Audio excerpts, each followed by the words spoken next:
বেদের ও ভারতীয় দর্শনের মহাবিদ্যান শ্রীমৎ স্বামী কেশবানন্দ বোন মহারাজ আমাদের পরমারাধ্য শ্রী গুরুদেব জগৎ কল্যাণের জন্য যেসব রত্ন ও কবচ আদি দিয়েছেন ও যারা তার সান্নিধ্যে এসেছেন সেই সব লক্ষ লক্ষ ভক্ত কাল সর্প দোষ কাটিয়ে ও তার উপদেশ মতো চলে জীবনের অন্ধকার হতে মুক্ত হয়ে প্রকৃত শান্তি লাভ করে চলেছে। শ্রী গুরুদেবের চরণে প্রার্থনা করছি জগৎ কল্যাণের অমর কথা পরিবেশন করুন। অনুষ্ঠান দেখুন প্রতি বুধবার থেকে রবিবার সকাল 6:30 থেকে 7টা পর্যন্ত রূপসী বাংলায় অমর কথা শ্রবণ করুন। বন্দে গুরুপদনন্দন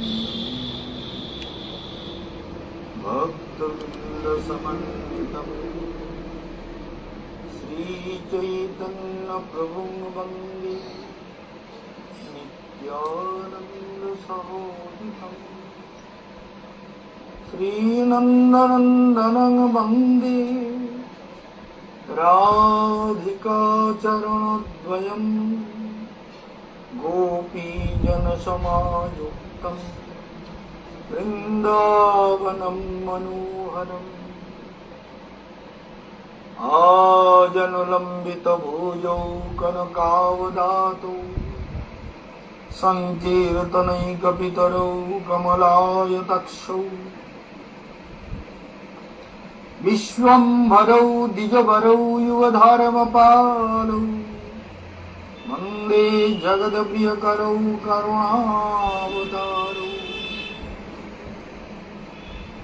नमस्त्रिकालसत्ताय जगन्नाथसुताय च सभृत्ताय सपुत्राय सकलत्राय ते नमः।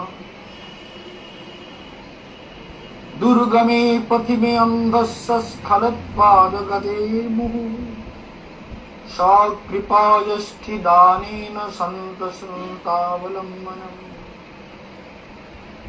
सर्वाग्रे परमाराध्य गुरुदेव नित्यलीला प्रविष्ट भक्ति तार चरण कमल वंदना करे तार आशीर्वाद अमर कथा श्रवण पिपासु विद्वत समाज भक्तवृंद वैष्णव समाज स्नेहमयी करुणामयी वात्सल्यमयी मातृशक्ति সবাইকে জানাই আমার হার্দিক অভিবাদন। আজ 22শে মে বুধবার।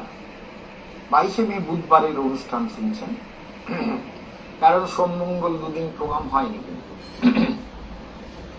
22শে মে বুধবারের অনুষ্ঠান শুনছেন আর শুনছেন ঋষভদেবের কথা। ঋষভদেব প্রজা পালন করতেন, কিন্তু প্রজাদের কোনো চাওয়া পাওয়া, কারোর প্রতি বিরুদ্ধ ভাব, শত্রু ভাব এসব কোনোদিন ছিল না।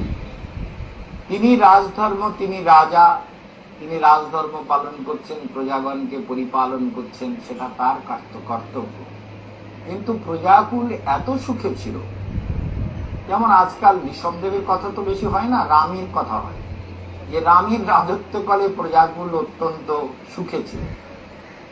রাম রাজত্ব আমরা আবার ফিরিয়ে আনবো, হিন্দু রাষ্ট্র ঘোষিত হবে। রামের রাজত্ব, রামজি যেহেতু প্রতিষ্ঠিত হয়ে গেছেন, চারিদিকে দেবতারা জেগে গেছে, দৈবী শক্তি চারিদিকে ক্রিয়া করতে শুরু করেছে।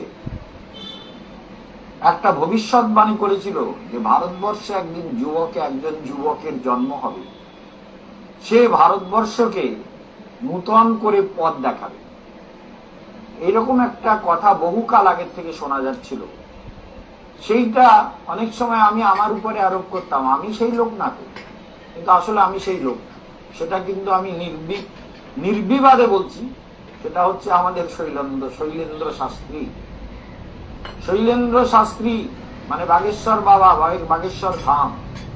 এই শৈলেন্দ্র শাস্ত্রী কিন্তু মহা আলোড়ন তুলেছে হিন্দু সমাজে, মানব সমাজে, ধর্মের জগতে, হিন্দু রাষ্ট্র ঘোষণার ক্ষেত্রে।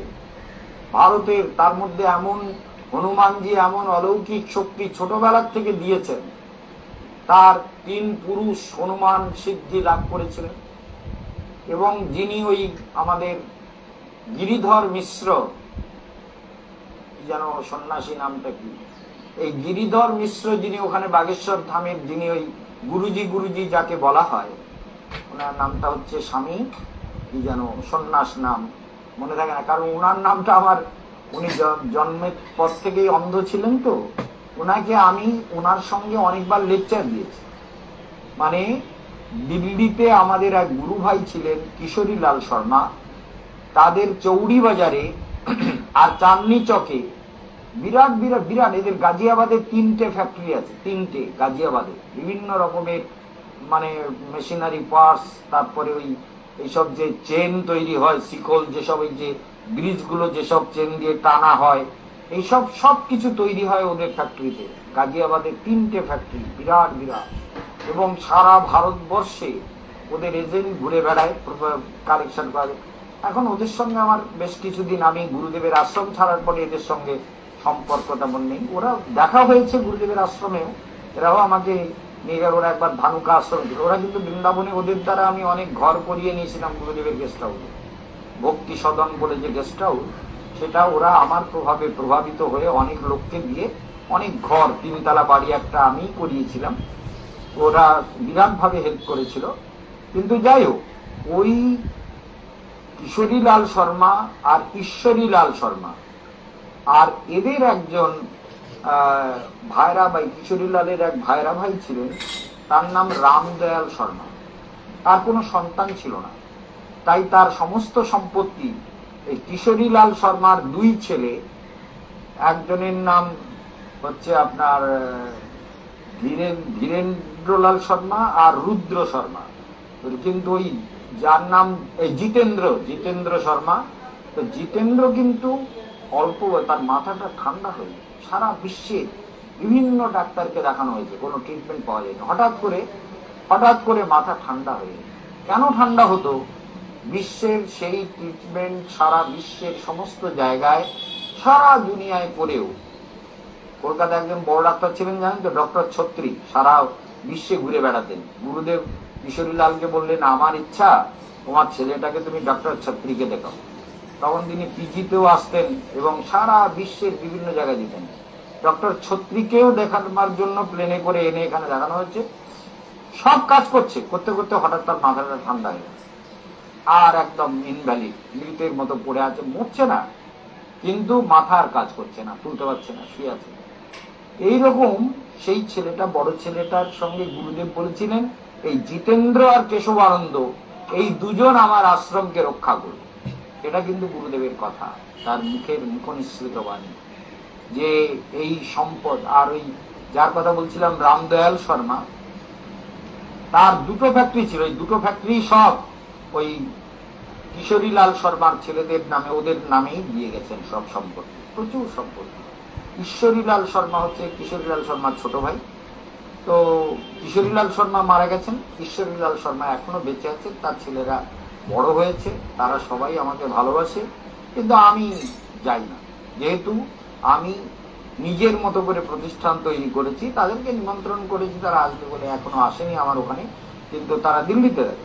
ভালো করে মনে রাখবেন, এখন ওই চৌড়ি বাজারে তাদের ওই উপরে বিরাট একটা হল ছিল, লেকচার হল, এখনো আছে। সেই লেকচার হলে আমি প্রায় লেকচার দিতে যেতাম।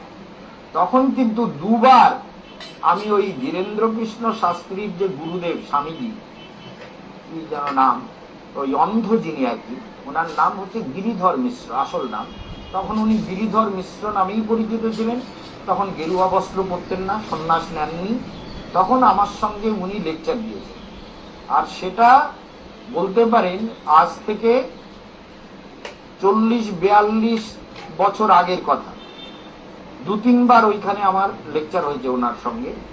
তো এই গিরিধর মিশ্র ওখানে এখন কিন্তু সব থেকে প্রভাবশালী ধীরেন্দ্র শাস্ত্রীর গুরু, এবং স্বামী নন্দ, যেন আমি নামটা আপনারা অনেকে শুনেছেন, আজকাল ফেসবুকে প্রচুর প্রচার, ইউটিউবের মধ্যে প্রচুর প্রচার হচ্ছে ধীরেন্দ্র শাস্ত্রী। যাই হোক, তো এই যে গিরিধর মিশ্র, তার শিষ্য এই ধীরেন্দ্র শাস্ত্রী, এই কিন্তু সত্যি সত্যি ভারতকে ওলট পালট করবে, মনে রাখুন। এই জন্য এর সঙ্গে যুক্ত হওয়া আমারও দরকার, আপনারও দরকার, সবারই দরকার। সবাই এই ধীরেন্দ্র শাস্ত্রীর হাতকে শক্ত করবেন। धीरेन्द्र शास्त्री की बोले कोई भी मजहब का हो वो आ जाए मेरे सामने, मेरा जो डिवाइन पावर है, मेरा जो दिव्य शक्ति है, उसको मैं तो कपड़ा नंगा करके सील करके रख दूंगा। अद्भुत चैलेंज करे, बोले मैं तो चैलेंज करता हूं, कोई भी आ जाओ। अनेक समय मुसलमानरा और विरुद्ध आगे कथा बोलते এখন আর বলে না, बोलबार साहस नहीं, बोले अगर बोलते हो तो मेरे सामने आकर बोलो, देखता हूं तुम्हारा ताकत कितना है, मैं तुम्हें देखा दूंगा, तुम्हारा नाक कटा दूंगा, तुम्हें तुम्हारा कपड़ा गीला करके भेजूंगा, माने वह पेशाब करिए दो और ऐसे सब बताऊंगा कि तुम अपने पत्नी के सामने मुंह भी नहीं दिखा पाओगे। जो गंदा काम करते हो सारा सब कुछ खोल के रख दूंगा। অনেক কিছু বলে, অনেক কিছু চেপে যায়, বলে না সব তো লোকের সামনে বলা যাবে না, মেন মেন কথাগুলো সব লিখে দেয়, বলে দেয় আগের থেকে বলে। আপনারা জানেন নিশ্চয়ই ধীরেন্দ্র কৃষ্ণ শাস্ত্রী এই বাগেশ্বর বাবা এর হাতকে শক্ত করে একান্ত রূপে দরকার। মোল্লাদের যদি এত শক্তি আছে, মাওলানা মৌলবী মোল্লা, একবার ওই ছতরপুরে ধীরেন্দ্র কৃষ্ণ শাস্ত্রী বাগেশ্বর বাবা যেখানে বিভিন্ন জায়গাতে যাচ্ছে, এখন তো আমেরিকা লন্ডন সব জায়গাতে ডাক পড়ছে, নেপালে যাচ্ছে, গুজরাটে যাচ্ছে, বিহারে আসছে, বিভিন্ন জায়গায় যাচ্ছে, বোম্বেতে যাচ্ছে, সব জায়গায় লক্ষ লক্ষ লোক তার পেছনে। এক একটা ওই কোন মন্ত্রী প্রধানমন্ত্রীর সভাতে অত লোক যায় না, ধীরেন্দ্র শাস্ত্রী প্রত্যেকটা সভাতে লক্ষ লক্ষ লোকের ভিড়, একাই আলোড়ন তুলে দিয়েছে, ভারতবর্ষকে একাই বদলে দেবে ধীরেন্দ্র শাস্ত্রী। এটা ভবিষ্যৎবাণী করা ছিল, সেই ভবিষ্যৎবাণী সত্য হতে চলেছে। হিন্দু রাষ্ট্র হবে এবং ধীরেন্দ্র কৃষ্ণ শাস্ত্রীকে সবাই তার আদর্শ শ্রদ্ধা জানাবেন, তার প্রতি আমিও যাব, আমি যাওয়ার জন্য প্রচুর সময় খুঁজছি। আমার কাজ মিটে গেলেই আমি বাগেশ্বর ধামে গিয়ে ধীরেন্দ্র কৃষ্ণ শাস্ত্রীকে বলবো मेरे लिए जो भी सहयोग देना है। দেখেছেন কত মেয়েদের বিয়ে দিয়েছে, দেখেছেন কত টাকা দিয়েছে, মোটর সাইকেল দিয়েছে, কত সোনা গয়না দিয়েছে, এক একটা মেয়ের পিছনে কত লক্ষ টাকা করে খরচ করেছে। কি করে হলো? কয়েক লক্ষ লোক বরযাত্রী খেয়েছে, শুধু বলছে 11 কোটি টাকা শুধু তেলে খরচ হয়েছে। অমিতাভ বচ্চন 5 কোটি টাকা দিয়েছে। তাহলে এই যে মেয়েদের বিয়ে দেওয়ার, বলে মেয়েরা খুশি নেই, মেয়েরা ঘর भी तो नहीं है, নিজের বাড়িটাও করেনি, বিরাট একটা বাড়ি করতে পারত, করেনি, করার দরকার মনে করে না। মা রান্না করে রুটি সেকে দিচ্ছে, এখনো সেই ছোট রান্না করে সেইখানে বসে মার সামনে রুটি খাচ্ছে আর আনন্দে খাচ্ছে। এই যে কোটি কোটি টাকা, কয়েকশো কোটি টাকা মেয়েদের বিয়েতে খরচ করেছে, যাদের ড্রেসিং টেবিল আলমারি থেকে শুরু করে টেলিভিশন এলইডি টিভি থেকে আরম্ভ করে মোটর সাইকেল থেকে শুরু করে পোশাক পরিচ্ছদ জামা কাপড় সোনা দানা টাকা পয়সা দুনিয়ার সমস্ত কিছু, রান্নার সেট ফেট টি সেট সমস্ত কিছু দিয়ে বিয়ে দিয়েছে এত মেয়েকে। কত সেখানে কত 50 লক্ষ লোক বোধহয় জড়ো হয়েছে, সব খাইয়েছে। কে করতে পারে?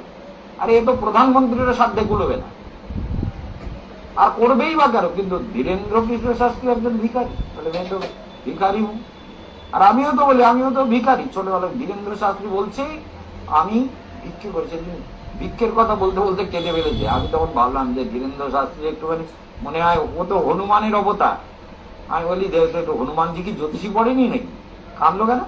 আরে আমিও তো ভিক্ষে করেছি, ছোটবেলা ভিক্ষে করেছি, লোকের দ্বারে দ্বারে গিয়ে আশ্রমের জন্য ঘর দেওয়া ছিল, চাল রেখে দেয়, সেই চাল নিয়ে আসতাম, এ পাড়া ও পাড়া 7টা পাড়ায় 7 দিন ভিক্ষা হয়, এখনো হয় এই নগর। তাহলে মনে রাখবেন, তাই বলি এটা তো আমার করার কথা ছিল। তাহলে ভিক্ষা করে যারা ভগবানের সেবা করেছে ছোটকালে, ভগবানের জন্য যারা কেঁদেছে জীবনে, তারাই বড় হয়, এটা মনে রাখবেন, এটা আমার অনুভব। যারা ভিক্ষা করেছে ছোটকালে, যারা সমস্ত অপমানকে সহ্য করেছে, অবজ্ঞাকে সহ্য করেছে আর ভগবানের জন্য কেঁদেছে, তারাই জগতে বড় হতে পারে। ভগবানের জন্য সরল মনে শিশু চিত্তে সরল হৃদয়ে ভগবানের কাছে কেঁদেছে, প্রভু আমাকে শক্তি দাও, জগতের কল্যাণে কাজ করতে পারে। এ তো কেশবানন্দ কেঁদেছে, ধীরেন্দ্র শাস্ত্রীও কেঁদেছে, অনেক যজ্ঞ করেছে, আমিও বহু যজ্ঞ করেছি, লোক নিয়ে লোক না নিয়ে। এখন তো যজ্ঞ করার সুযোগ পাচ্ছি না। বৃন্দাবনেও যজ্ঞ করেছি, বারাসাতে প্রচুর যজ্ঞ হতো। এখন এই বাগবাজারে ছোট ফ্ল্যাটে এসে বড় যজ্ঞ কিছু করতে পারছি না, কিন্তু যজ্ঞ আমি করব একটা সবাইকে নিয়ে। একদিন অমাবস্যাতে সন্ধ্যার থেকে যজ্ঞ শুরু করব, সেই যজ্ঞে আপনাদের সবাইকে নিমন্ত্রণ করব, সবাই যজ্ঞে আহুতি দেওয়ার জন্য একত্রিত হবেন। সেটা আপনাদের সবার মঙ্গলের জন্য করার ইচ্ছা। যাই হোক, এখন দেখা যাচ্ছে এই যজ্ঞ 100টি যজ্ঞ করেছিলেন মহারাজ ভগবান ঋষভদেব। রাজা প্রজা পালন করতেন, প্রজাদের কোনো অভাব দুঃখ ছিল না, কোনো প্রার্থনা ছিল না, কোনো অভিযোগ অনুযোগ কেউ কাউকে জানাতো না, কেউ কারুর কাছে ঋণ নিত না, ধার নিত না, কেউ কাউকে ছল চাতুরি করত না, কেউ কারুর সঙ্গে বিবাদ করত না, ঝগড়া করত না, এমন একটা রাজ্য।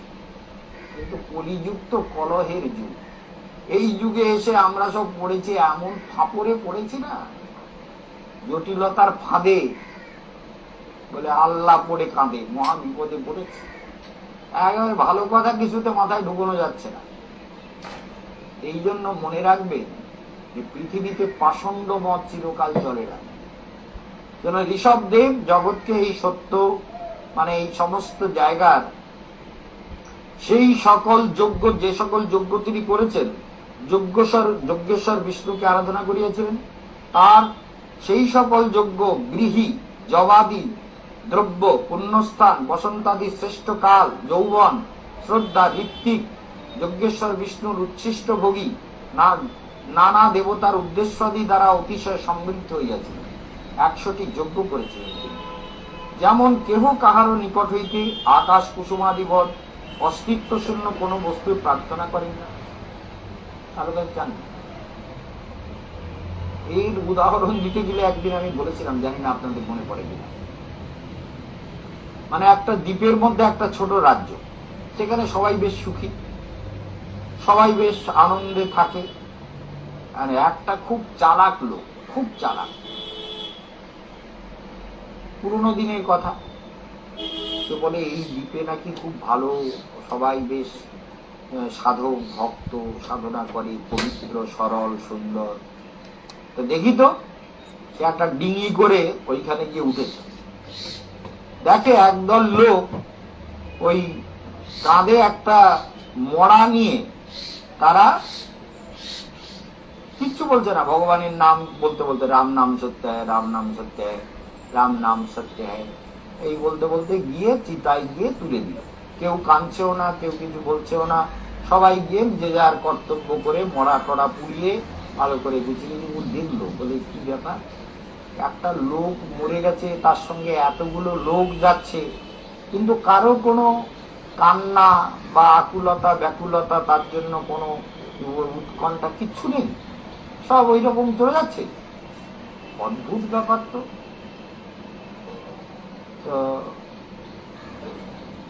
এই চিন্তা করতে করতে আগে বলছে, তার তোমাদের রাজাকে, বলে ওই তো রাজা বাড়ি। আচ্ছা, সবার বাড়ি একরকম, রাজবাড়িও সবাই বেশ সুন্দর, বেশ ভালো, তো গাছপালা লতা ফুল টুল বা সুন্দর। প্রজাদেরও বাড়ি, রাজাদেরও বাড়ি, সবার প্রায় একই রকম। রাজবাড়িটা একটু করা আছে, কিন্তু ফুল টুল দিয়ে সাজানো আছে, কিন্তু ঘেরা বেড়া নেই, প্রাচীর টাচীর দেওয়া নেই, কিংবা ওই কেল্লা বানানো নেই। কেল্লা বোঝেন? লাল কেল্লা, লাল কিল্লা বা কেল্লা বা দুর্গ, বাংলায় দুর্গ বলে, জানেন? এইসব নেই। যাই রাজার কাছে, রাজার কাছে গেছে, মহারাজ প্রণাম, বলে প্রণাম, আসুন বসে। বলছে, মহারাজ আপনার কাছে আমার একটা খুব আশা নিয়ে এসেছি।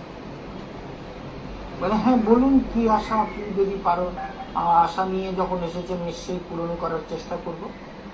বলে, মহারাজ আমার না 2 লক্ষ স্বর্ণ মুদ্রা দরকার, আমি খুব বিপদে পড়েছি, 2 লক্ষ স্বর্ণ মুদ্রা।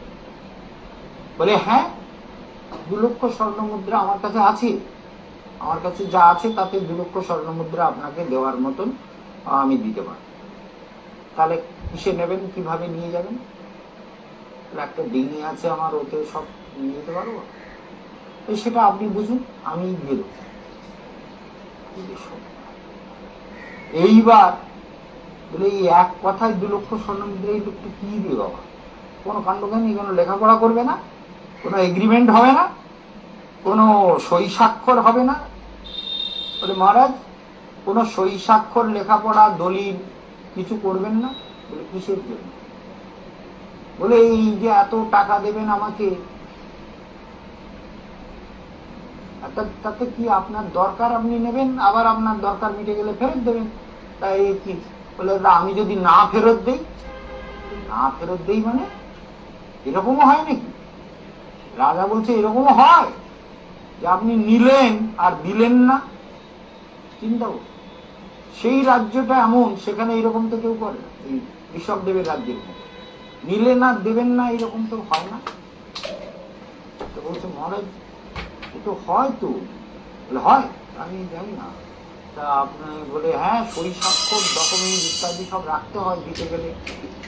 বলে মহারাজ আর একটা প্রশ্ন করবো, আপনি বিনা ডকুমেন্টে দেবেন? তা আপনার এই রাজ্যে যে লোকটা মরে গেছে, তা লোক সব যাচ্ছে দেখলাম, সবাই নিয়ে শ্মশানে গিয়ে পুড়িয়ে টুড়িয়ে চান টান করে শুদ্ধভাবে চলে এলো, কিন্তু কেউ তো কাঁদলো না, কিছু দুঃখ করলো না, কোনো হা হুতাশ কিছু দেখলাম না। সে কি কাঁদবে কেন? আরে যার মৃত্যুকাল আসবে সে মরবে, তার সৎকার্য করা, দেহটা যাতে পচে গন্ধ না হয়, তার দেহকে সৎকাজ করা, অগ্নিকে সমর্পণ করা, তার জীবনটা, তার আত্মার মঙ্গল কামনা করা, এটাই উচিত। কান্নাকাটি দুঃখ করবে কেন? কান্নাকাটি দুঃখ করার কি আছে? সে তো মরে গেছে, তার আত্মার মঙ্গলের জন্য প্রার্থনা করতে হবে। কান্নাকাটি দুঃখ দুঃখ করে কি হবে? তো মরে গেছে, তার কর্তব্য তার মঙ্গলের জন্য যেটুকু করার সেটা করতে হবে, এটাই ব্যাপার। আমার রাজ্যে তো এই হয়। তা আপনারা কি করেন? বলি না মহারাজ, আমাদের কেউ যদি এরকম বিশিষ্ট ব্যক্তি মরে, ওরে বাবারে কত কাঁদে, কত কিছু দুঃখ, কেউ সত্যি সত্যি দুঃখ করে, কেউ মিছে মিছে দুঃখ করে, কেউ আবার রুদালি ডেকে আনে, মানে কাঁদার লোক ধার করে নিয়ে আসে। রুদালি বই দেখেছেন তো? রুদালি মানে রোদন করার গ্রুপ। তারা ওই যে মরবে তাকে তার বাড়িতে গিয়ে কান্না শুরু করে। উরে বাবারে, আমি আগে সচক্ষে দেখেছি, আমাদের ভজন কুটিরের পাশে এক বাড়িতে মরে গেছে, আর তারা দেখি একদল মেয়েরা আসছে, তারা এসে ওদের গেটে সামনে বলে কোন বাড়ি মরেছে? বলে এই বাড়ি। এই বাড়িতে? এবারে বলে হ্যাঁ ওই তো ওই গলিটা, ওই। তারা ওখানে ঘোমটা টেনে দিয়ে কান্না শুরু, কি সব বলে এই কিরে এরকম চেঁচাচ্ছে কেন? বলে ওদেরকে টাকা দিয়ে এনেছে তো কাঁদার জন্য, রুদালি, ওরা কাঁদতে এসেছে, ওরা এখানে কাঁদবে, এই বাড়িতে মরে গেছে তাই কাঁদার জন্য আনা হয়েছে। চিন্তা বলছে কাঁদার জন্য। তো বলছে মহারাজ আমাদের তো এইসব হয়, কান্নাকাটি হয়, দুঃখ দুঃখ হয়, চিড়ে মুড়ি খাওয়ায়, টান টান করে, কত কিছু করে। আপনার রাজ্যে সব হয় না? তোমরা এরকম লোক? আরে ভগবানের জগতে যে জন্ম নিয়েছে তার একদিন মৃত্যু হবে, সে সুন্দরভাবে সাধন ভজন করে সুন্দর করে চলে যাবে, তার আত্মার কল্যাণ কামনা করবে, তার মঙ্গলের জন্য কাজ করবে, এটাই তো বিধান। তো ভগবানকে হে ভগবান তুমি কি করলে, আমার স্বামীটা বলে গেল আমি আর তোমার নাম করবো না, তোমার পুজো করবো না, যা দূর হোক। এইসব এইসব শুনে রাজা বলে আচ্ছা তোমাদের এরকম, আমার রাজ্যে তো এইসব হয় না। তাই নাকি? হ্যাঁ, তাহলে ঠিক আছে মহারাজ, আপনার রাজ্যটা আমার খুব ভালো লেগেছে, আমার টাকাটা তাহলে দেন। বলে আর তো টাকা দেবো না। সে কি, আপনি যে বললেন দেবেন? বলে না, তোমার উপর, তোমরা ভগবানের উপরে ভরসা নেই, জীব মরে গেল, ভগবান তাকে তুলে নিল, তার উপরে তোমরা বলে ভগবান তুমি কেন মারলে, তোমার দোষ, তুমি আমার এই সর্বনাশটা করলে, আমার বাবা মরলো, আমার মুখ মরলো, আমার তুমি, তোমরা ভগবানের উপরে মানে অর্ডার ফলাও, তো ভয়ঙ্কর পাপি। আর তোমরা বলো ডকুমেন্ট ছাড়া দিতে নেই, তাহলে তো তোমরা তো সাংঘাতিক লোক, মহাভূত। তো এইরকম তো আমার রাজ্যে আমার প্রজা প্রজা আমরা কেউ তো এইরকম না। তোমাকে আর যাও বাবা, যাও যাও, ভালো, কি বুঝেছেন? ঋষভদেবের রাজত্বটা ঠিক এরকম ছিল, পরম সুন্দর রাজত্ব। তার রাজ্যে কেউ এরকম কেউ কারোর প্রতি বিরূপ ভাব পোষণ করত না। সেই জন্য ঋষভদেব, আমরা আজকের এই যে জগতে জন্ম নিয়েছি, আমরা যদি মানবের কৃত্য কর্তব্য কর্ম সম্পর্কে যদি সাবধান না হই, তাহলে জীবনটা কেমন করে চলবে বলুন তো? তাহলে ঋষভদেব বলছেন যে এই প্রজাগণকে পরিপালনে তিনি কোন ত্রুটি রাখছেন না। তার পুত্রগণ তাই ব্রাহ্মণ ধর্মের যে সদাচার সেগুলো পালন করে শেখাচ্ছে। রাজার কিন্তু পরম বৃত্ত।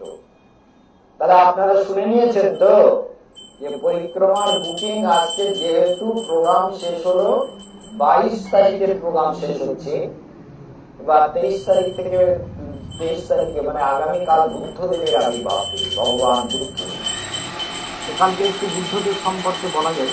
বুদ্ধদেব কি করেছিলেন, কেমন তার বৈশিষ্ট্য ছিল, বুদ্ধদেব সম্পর্কে কিছু বলার কথা বলা উচিত। কারণ এরও বুদ্ধদেবও তো ভগবানের অবতার, যেমন ঋষভ অবতারের কথা শুনছেন। তাহলে এই সংসার পথে জন্ম নিয়ে আমাদের কি করতে হবে? সাধু সঙ্গ। সাধু সঙ্গ সাধু সঙ্গ সর্বশাস্ত্রে কয়, লাভ মাত্র সাধু সঙ্গ সর্বসিদ্ধি হয়। সাধু সঙ্গ হইতে হয় শ্রবণ কীর্তন, সাধন ভক্তে সর্ব অনর্থ নিবর্তন। অনর্থ, অনর্থ বোঝেন তো? অনর্থ অপগম যদর্থ। অনর্থ যতদিন হৃদয়তে না যাবে ততদিন জীবের আত্মার পবিত্রতা আসে না। এই জন্য এত পাপ করে, দুরাচার করে, লোক হত্যা করে, লোকের ইজ্জত নষ্ট করে, অর্থ চুরি করে, চাকরি চুরি করে, কত কিছু পাপ করে, বেদ নিষিদ্ধ পাপ করে, ধর্ম নাহি গণে। কেন? বলে অনর্থ হৃদয়ে বিদ্যমান, অনর্থ হৃদয়ে বিদ্যমান। সেই জন্য এরা কোনোদিন ভালো কাজে যুক্ত হতে পারবে না। সেই জন্য এমন জীবন পেয়েছেন, সাধনা করলে সব পেতে পারে।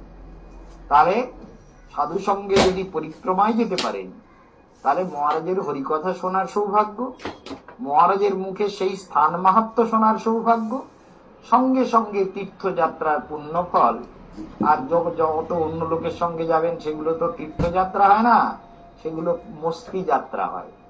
সেগুলোর দ্বারা কিচ্ছু হয় না, কোনো মঙ্গল হয় না। মনে রাখবেন, কেশবানন্দ মহারাজের সঙ্গে তীর্থযাত্রা আর অন্যের সঙ্গে তীর্থযাত্রা আকাশ পাতাল তফাৎ, এটা যেন কোনোদিন বলবেন না।